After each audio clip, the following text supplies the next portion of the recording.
Natome kamiki kumle metin joy kraro chanyo akatime Natome kamiki kumle yayu kritu chanyo akatime mu makaman amlea nebe pastores pekabe anyo Kamakam not the chida Maya kai qua kurumpu aida Meka mira rekato Meka mira rekato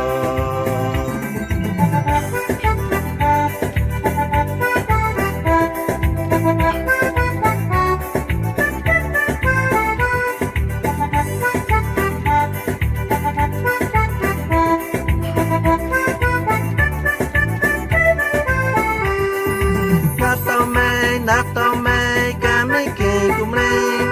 metin joy kraro chanyo akatime Natome kamiki kumle yayu kritu chanyo akatime mu makaman amlea mempe pastores pekabe anyo nea kamakam not the chida Maya kai qua kurumbu aida Meka mira rekato Meka mira rekato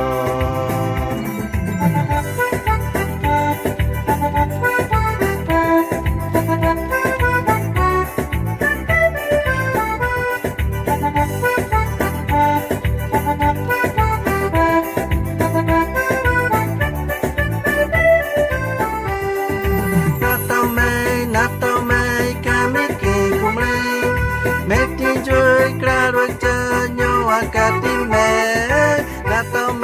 Natome kamiki kumle Yayu kritu chanyo akatime Mu makamat amlea Mempe pastores pekabe anyo Nea kamakam not pechira Maya kai kwa kurumbu aina Meka mira rekato Meka mira rekato